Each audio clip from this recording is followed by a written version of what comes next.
তো বন্ধুসকল আপোনালোকক মোৰ ফোনৰ স্ক্ৰীনলৈ স্বাগতম জনাইছোঁ।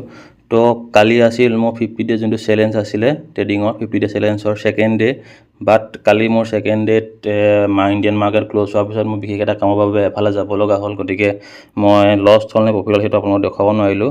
তো আজি হৈছে মোৰ থাৰ্ড ডে, তো থাৰ্ড ডেতে আৰম্ভ কৰাৰ আগতে গতিকে মই যোৱাকালি ছেকেণ্ড ডে দিনাখিনি কি হ'ল মই তাক আপোনালোকক জনাব বিচাৰিছোঁ।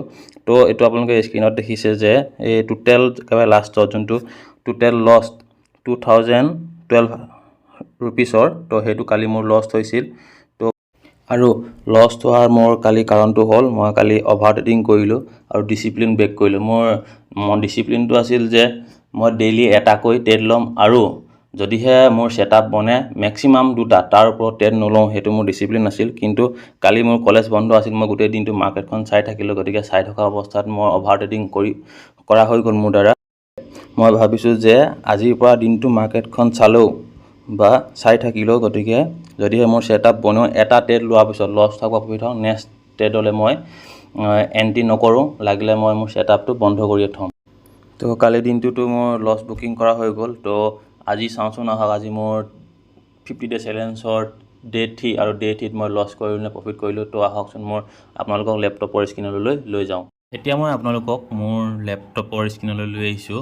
তো ইয়াত মই দেখাম। তো আজি যিহেতু মোৰ 50 ডে যিটো ট্ৰেডিং চেলেঞ্জ হয়, সেই ট্ৰেডিং চেলেঞ্জটো আজি 3 নম্বৰ দিন, ডে 3 হয়। তো ডে 3ত মই লছ কৰিলে প্ৰফিট কৰিলোঁ সেইটো আজি দেখুৱাম।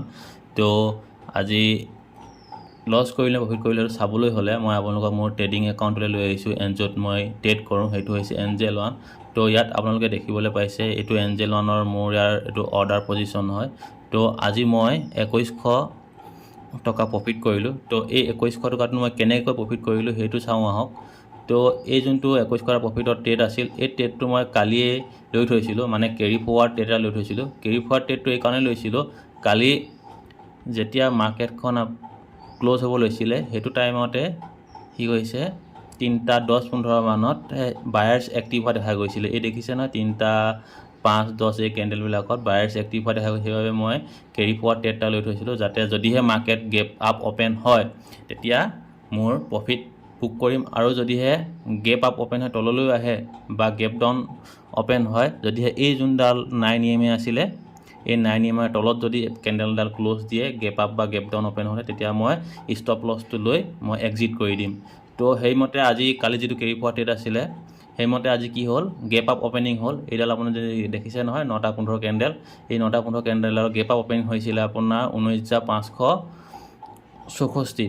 তো এই পইণ্টত গেপ আপ অ'পেনিং হৈছিলে যদিও মাৰ্কেটখন পাছত বিয়েৰিছ কেণ্ডেল বনাই তললৈ আহে, আৰু তাৰপিছত যোনডাল এই 9 EMA হয় 9 EMA ৰিটেষ্ট কৰি ওপৰলৈ যাব আৰম্ভ কৰে, আৰু ওপৰলৈ গৈ যেতিয়া এইডোখৰত মই 19,580 এই পইণ্টত যেতিয়া মই ৰেজিষ্টেঞ্চ লোৱা দেখোঁ কেণ্ডেলবোৰে, তেতিয়া মই মোৰ যোনটো আছিল ট্ৰেড আছিল সেই ট্ৰেডটো 2100 প্ৰফিটত মই এক্সিট কৰি দিওঁ।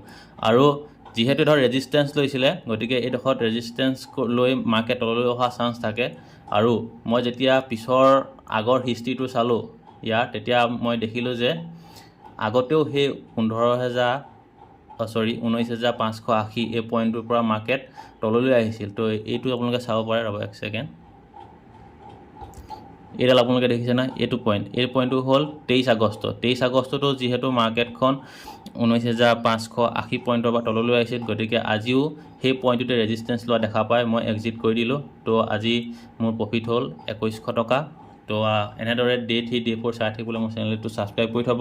আৰু যিটো এই 2100 টকা প্ৰফিট হ'ল, এই 2100 টকা প্ৰফিটটো মই যিহেতু এখন এক্সেল চাৰ্টত লিখি যাওঁ, তো আজি হৈছে ডে 3 আৰু মই এটা লটতে ট্ৰেড কৰিছিলোঁ, আৰু এই এটা লটত ট্ৰেড কৰোঁতে মোৰ যিটো প্ৰফিট হ'ল সেইটো প্ৰফিটৰ ঘৰত এনেদৰে লিখি থ'লোঁ। তো আহিলগীয়া ভিডিঅ'খিনি চাবলৈ মোৰ চেনেলটো ছাবস্ক্ৰাইব